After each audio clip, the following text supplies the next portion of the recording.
Bollywood film actor Shatrughan Sinha को आप सब अच्छी तरह जानते होंगे। वो पहले बीजेपी में थे, लेकिन पिछले 3 सालों से वो बीजेपी छोड़ दिए हैं। उन्होंने बीजेपी और मोदी सरकार पर बड़ा बयान दिया है। उन्होंने लगभग बीजेपी सरकार का पर्दाफाश कर दिया है। आखिर शत्रुघ्न सिन्हा ने बीजेपी सरकार को लेकर क्या बात कही है, हम आपको इस वीडियो में बताएंगे।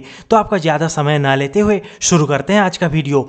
शत्रुघ्न सिन्हा ने कहा कि मैं कई दिनों तक बीजेपी के साथ रहा। जब तक अटल बिहारी वाजपेयी के हाथों में बीजेपी की कमान थी तब तक बीजेपी ठीक ठाक थी, लेकिन उसके बाद दिन ब दिन बीजेपी ने घटिया राजनीति करना शुरू कर दिया। अटल बिहारी वाजपेयी के समय में बीजेपी मुद्दों की बात करती थी, देश के विकास की बात करती थी, देश में हिंदू मुस्लिम एकता की बात करती थी। लेकिन जब से बीजेपी का कमान नरेंद्र मोदी के हाथों में गई है, तब से बीजेपी का एक ही मुद्दा बन गया है, देश में नफरत फैलाओ और राज करो। शत्रुघ्न सिन्हा ने कहा कि अभी बीजेपी के पास कोई मुद्दा नहीं है। बीजेपी का राष्ट्रवादी का नारा सिर्फ एक जुमला है। इस राष्ट्रभक्ति के बहाने वो देश में नफरत भड़काने में कामयाब हो जाती है। बीजेपी हर वक्त मुसलमान विरोधी मुद्दा लेकर देश की जनता का ध्यान आम मुद्दों से भटकाना चाहती है। हमारे देश में कई समस्याएं हैं, देश की विकास रुक गई है, महंगाई आसमान छू रही है, भारत की आर्थिक स्थिति कमजोर हो रही है और भारतीय मुद्रा डॉलर की तुलना में दिन ब दिन कमजोर होती जा रही है।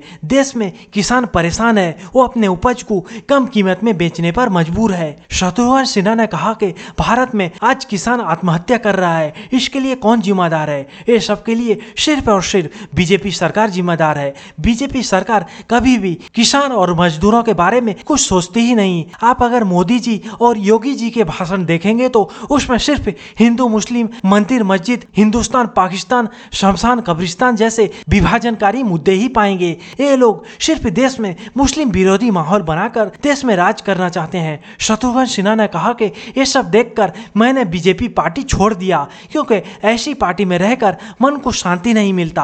आखिर में शत्रुघ्न सिन्हा ने कहा कि बीजेपी जिस तरह राजनीति कर रही है, इससे देश की हालत दिन ब दिन और भी खराब हो जाएगी और श्रीलंका जैसे हालात पैदा हो जाएंगे। शत्रुघ्न सिन्हा ने बीजेपी सरकार को सलाह देते हुए कहा कि मोदी जी, आप ये नफरत भरे मुद्दों को छोड़कर फौरन देश के विकास में ध्यान दें, वरना भारत की जनता आपको कभी माफ नहीं करेगी। तो अगर आप भी शत्रुघ्न सिन्हा की इन बातों को पसंद करते हैं तो इस वीडियो को ज्यादा से ज्यादा शेयर कीजिए और मेरे चैनल को सब्सक्राइब कीजिए, क्योंकि मैं इसी तरह का वीडियो हर वक्त लाता रहता हूं।